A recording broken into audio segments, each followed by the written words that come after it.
Dans cette vidéo, on va parler d'une Youngtimer dans laquelle tu devrais investir rapidement. C'est la Audi TT 8N. Allez, c'est parti! Salut, c'est Guillaume, bienvenue sur Hyper Sans Plomb. Aujourd'hui, on va parler d'un coupé roadster qui a fait son apparition dans les années 2000 avec un look assez unique pour l'époque. C'est la Audi TT. Et Youngtimer oblige, on va parler de la première génération, la 8N. Donc la 8N, c'est la première des Audi TT. Tu peux aussi l'entendre sous une appellation dit MK1. Cette appellation que tu vas retrouver, MK1, c'est un peu pour toutes les voitures. En fait, c'est les initiales de Mark 1 ou Mark 2 ou Mark 3. Et Mark en anglais, ça veut dire modèle. Donc voilà pourquoi on dit souvent MK et le numéro du modèle qui suit. Et donc ensuite, après la 8N, il y a eu la deuxième génération des Audi TT, c'est la 8J. Le nom TT, il provient du modèle NSU Prince TT. Et donc cette petite voiture de course, elle appartenait à une marque dans les années 70 qui s'appelait NSU et qui a été absorbée par Audi par la suite. Et donc ils ont voulu garder ce nom de TT. Et TT, c'est les initiales de Tourist Trophy. Et comme toute future voiture de collection qui se respecte, la Audi TT, dès qu'elle est sortie, on la voit dans beaucoup de films. Alors si on devait en retenir un, on s'en rappelle dans iRobot avec Will Smith. C'était plutôt sous la forme d'un concept car. Mais bon, ça a montré que déjà quand elle est sortie, cette voiture, elle avait vraiment quelque chose. Donc la TT 8N, elle a été produite entre 1998 et 2006, à environ 260 000 exemplaires. Au niveau des carrosseries, il n'y en a que deux. Donc il y a le coupé, alors ils appellent ça le coupé 2+2. En fait, c'est parce que sur ce coupé, derrière, c'est tellement fendu qu'il y a très peu de place à l'arrière. On va dire que c'est plutôt des places pour les personnes de petite taille ou les enfants. Parce que dès que tu commences à dépasser 1m75, 1m80, bah, tu as un peu la tête comme ça derrière. Mais bon, franchement, pour un coupé de cette taille, avoir 4 places, c'est quand même un plus. Ensuite, tu as le cabriolet, le roadster. Donc celui-là, il fait que 2 places. Et puis alors, la différence, tu vas le reconnaître avec les arceaux qu'on voit derrière. À cette époque, chez les concurrents, si tu voulais à peu près la même chose, tu pouvais aller chez Mercedes et t'acheter un SLK. Pareil, celui-là, c'est un roadster, 2 places, avec un toit dur amovible. Par contre, il a que 2 places. Ensuite, chez BM, tu as vu le fameux Z3.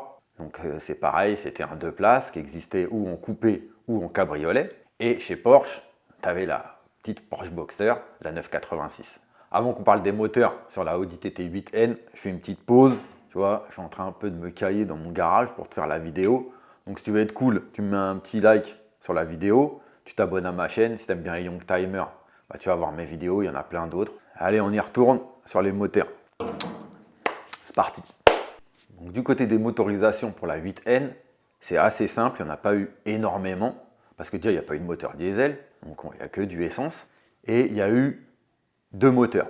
Il y a eu le 1,8 litre turbo, avec différentes motorisations, différentes puissances, avec du 150, 163, 180 et 190 chevaux. Ça, c'est suivant les années, donc ça a plus ou moins évolué. Sur ce même moteur, le 1,8 litre turbo, on a quelque chose qui a un petit peu changé, même si on garde le même bloc, c'est le 225 chevaux, dit quattro. Sur celui-là, la différence, c'est que tu as un plus gros turbo, c'est le même qui est sur l'Audi S3 8L.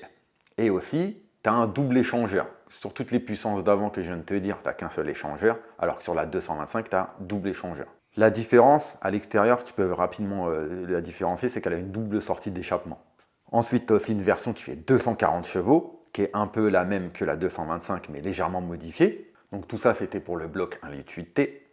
Et ensuite, tu as le gros moteur bien noble de chez Volkswagen, le 6 cylindres en V, donc le VR6 3,2 litres. Ça, vraiment, c'est vraiment un super moteur. Et celui-là, il fait 250 chevaux et en quattro. Sur ces deux moteurs et les variantes qu'on retrouve autour, bon, tous les moteurs, ils sont bons. Il n'y a pas réellement de problème sur certains plus que d'autres. Et on va dire que bah, voilà, tu vas payer la puissance que tu veux. Mais bon, si on devait retenir deux modèles qui ressortent un peu du lot, côté 1,8 litre T, on a la 240 chevaux. Et son nom, c'est la Quattro Sport.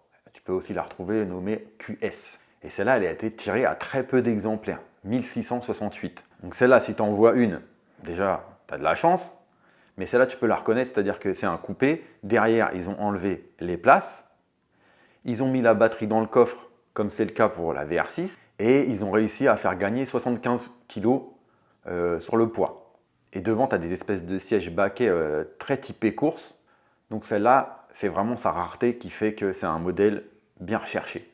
Et donc forcément, la deuxième qu'on va retenir, c'est la V6, le VR6 3 litres 2. Alors c'est le même moteur qu'on retrouve dans la R32.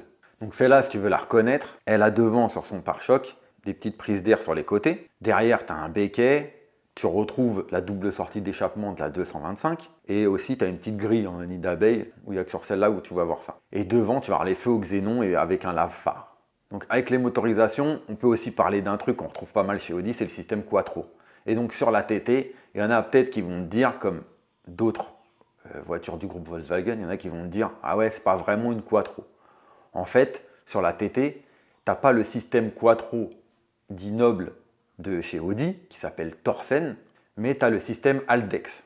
Alors la différence entre les deux, c'est que, je vais essayer de faire simple, c'est que sur le Torsen, c'est un 4 roues motrices permanent, et tu vas plutôt le retrouver sur les Audi, on va dire un peu plus haut de gamme, et sur les moteurs longitudinaux. Et par exemple, tu vas retrouver ça sur les gros 4x4, donc un peu les franchisseurs.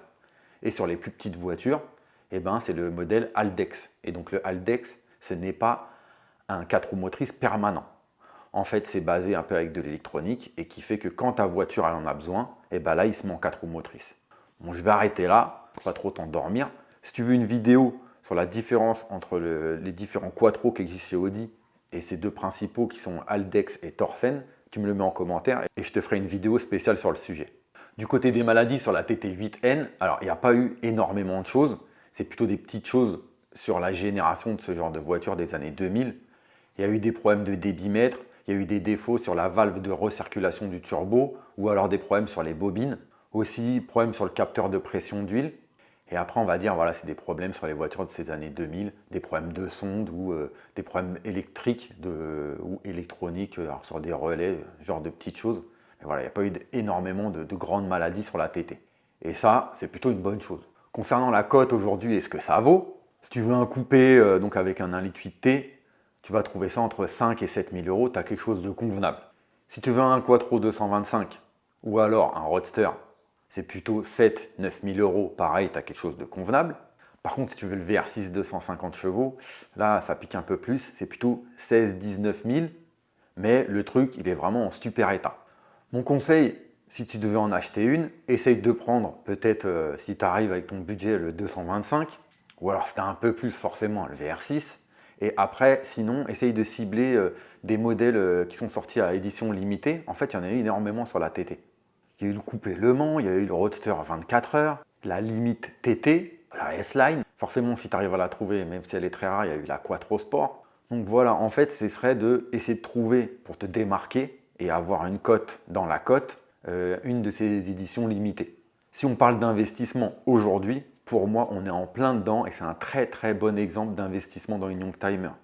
La cote, elle a déjà un petit peu évolué, mais la Audi TT8N, elle regroupe énormément de trucs qui fait, à mon sens, que ça va être un futur collector. En tout cas, une future voiture de collection et qui va prendre de la cote. C'est une petite voiture sportive avec un look peu commun, donc il n'y a que celle-là qui est comme ça. On la retrouve dans pas mal de films. C'est idéal au format seconde voiture comme tu peux avoir pour une voiture de collection. Au niveau de la conception ou du moteur, c'est relativement fiable et c'est une très bonne conception avec une bonne marque derrière. Du côté des pièces, c'est une voiture qui est commune à plein d'autres du groupe Volkswagen, donc tu vas tout retrouver. Donc franchement, tous les voyants, ils sont au vert.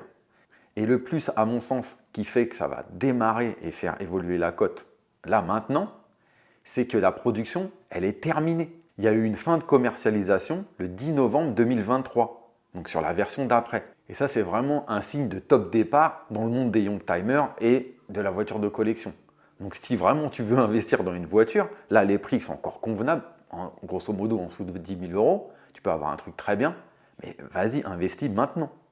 Je te mets mon billet que dans 5 ans, c'est une voiture qui vaut au bas mot 20 000 euros dans les premiers modèles.